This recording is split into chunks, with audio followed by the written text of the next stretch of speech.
Hello, hello, hello. So what we are taking and looking at today is lesson 2. So more dealing with our squares, specifically knowing that when we have the area of a square, the side length is the square root of the area. So we know about square roots. We've talked about them. The square root of 25 is 5.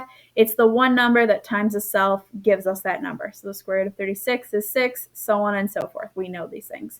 So what we're going to look at first here is we have a circle, and we're going to use this circle to estimate the area of the square that's shown. So one thing you may notice about this is the radius of the circle is also one of the side lengths, two of the side lengths really, of our square, which makes sense because all the side lengths of a square are always going to be the same. So if we look at where the circle is at on the x-axis, that tells us what the radius is, which means it tells us what the sides of our square are. So I'd say they're about a 5.3. So that means the area of our square would be 5.3 squared. So multiplying 5.3 times 5.3, which will get us about 28.09. So our area, as it's going to ask us in just a second, maybe it's not, where is it asking? Oh, estimate the area. So this would be approximately the area, which is approximately the 28.09. And remember, being as we're dealing with area, it's always units squared.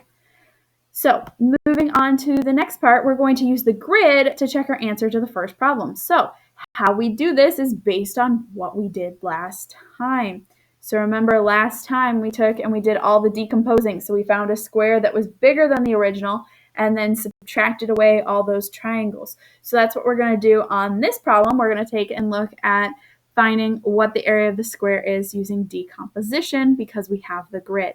So if we look back at our picture, we have a 2 by 1, 2, 3, 4, 5. So that means the area of this, we're going to take 2 times 5, which gives us 10, and then divide that by 2, so the area is just 5. So that means this triangle's 5, this triangle over here is 5, this one over here is 5, and this one down here is 5. There are 4 of them. 4 times 5 is 20. Remember, there's always going to be those 4 triangles we're subtracting away with this. Now, focusing on the area of the whole square, so this is 2, then we're going to add the 5 more to it, so we're going to have a 7 by 7. So 7 times 7 is 49. And we're going to subtract these because we're decomposing. And so 49 minus 20 does give us a 29.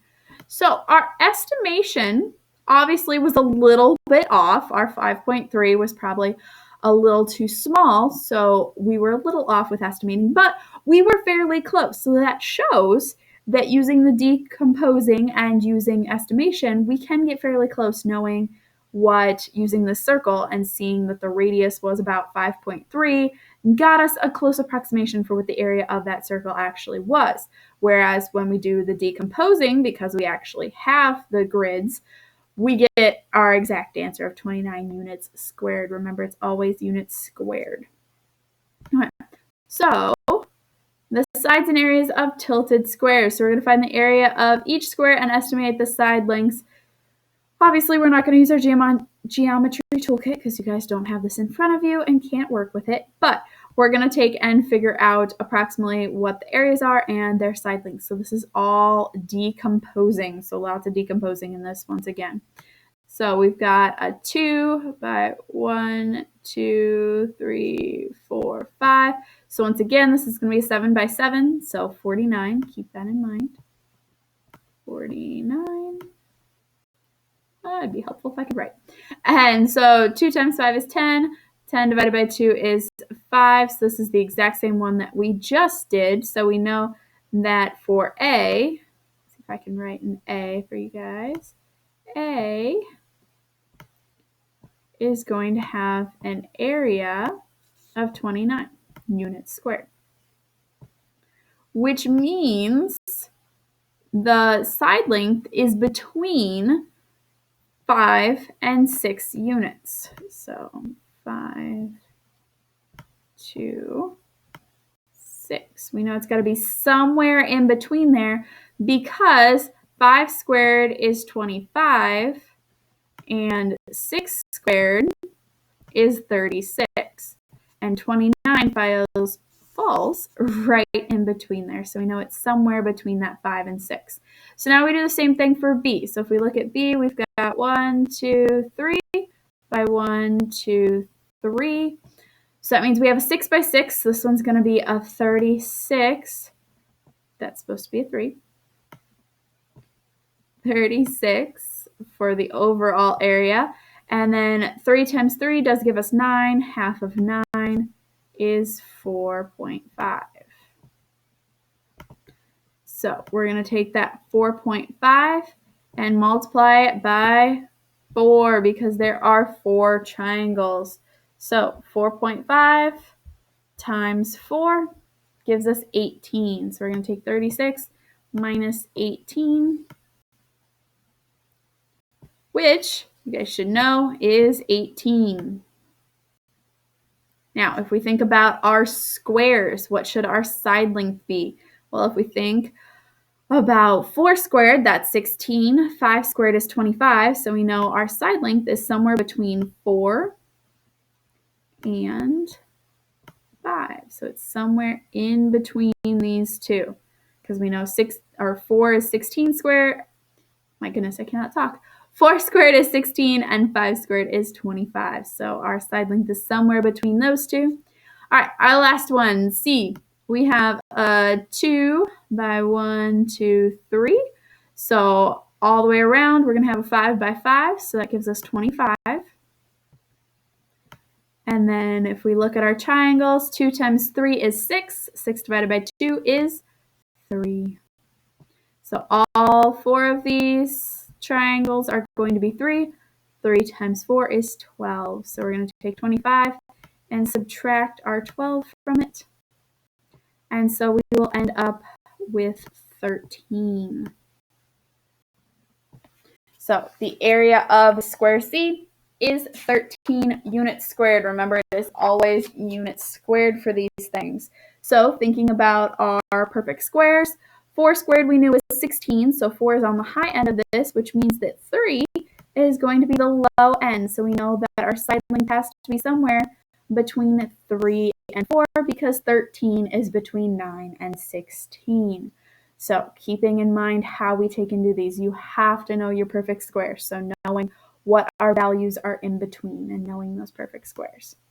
Okay, so our next thing is we are going to complete this lovely table of side lengths and areas. So in some cases we have the side length and we have to find the area. In other cases we have the area and we need to find the side length, which means we're going back and forth between squaring our value and taking the square root of our value. So I have the table all nicely wrote out on a whiteboard, so I don't have to try and write all these values on the other document with my mouse. So what we're looking at, we have 0.5. If we take 0.5 times 0.5, we're going to get 0.25. Now, in the next one, we know what the area is. The area is 1. So if we take the square root of 1, well, 1's the weird one. The only thing that you can multiply to get to 1 is 1. So 1 times 1 is 1. So the side length is just 1. Now, we have 1.5. If we take 1.5 times 1.5, we're going to get 2.25. Now, for 4, whoops, sorry, wrong direction. For 4, what's the square root of 4? So what times itself gives us 4? Well, that is 2. The next one, we're taking 2.5 times 2.5. And so we end up with 6.25. Now we have 9. Taking the square root of 9, we will get 3.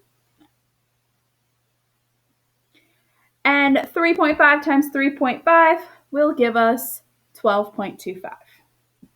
Oops. So, whoops, wrong direction. So looking at those, we can see that we're just going up by a half each time across the top. So now we have our second table. Taking the square root of 16, that is going to give us 4, which continues to play into that. So we know this one should be 5. This is 6, 7, and 8. So we have our different easy ones. Now we have to take and figure out our decimal ones. So 4.5 times 4.5, or 4.5 squared, is going to be 20.25. 5.5 times 5.5 is going to give us 30.25. There's a point in there. 6.5 times 6.5 is 42.25. And 7.5 times 7.5 is 56.25. So now we have this lovely table. So what we're going to take and do now is we're actually going to graph this out. So we're going to take and look and see what this graph looks like. I'm going to show you off of my handout because that's going to be a little easier than trying to show you on the computer with plotting it out. So we are plotting all of these on the graph. So if we look, it's going to be a nice curve. We've got our side lengths across the bottom, and our area is our vertical axis. So it's going to be a quadratic equation. That's how we get the curve, which makes sense since we're squaring all of these values. It's not a linear function because we're squaring rather than multiplying by the same amount or adding by the same amount each time. So this is what our curve looks like. Now, the next question on here is asking then, give me one second. Using this graph, we're going to estimate the side lengths of the squares in the first question. How do your estimates from the graph compare to the estimates you made initially using the toolkit or using our decomposition like what we did? So if we think back to A, B, and C, well, for A, we had said that it had an area of 29 units squared. So if we look just under the 30 and we go over, it's going to be between the 5 and the 6, which is exactly what we said. So for all of these, we were correct. We had that it was somewhere between those values. So we were right with our thinking. We knew what those perfect squares were. We used that to take and help us figure out what our value should be. Now, the next question is, using the graph, we're going to approximate the square root of 45.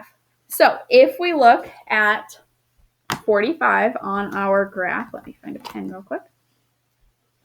So if we look at our graph and we find the 45, so it's right up here, and we go over, we're in between these two columns, or these two, sorry, give me one sec.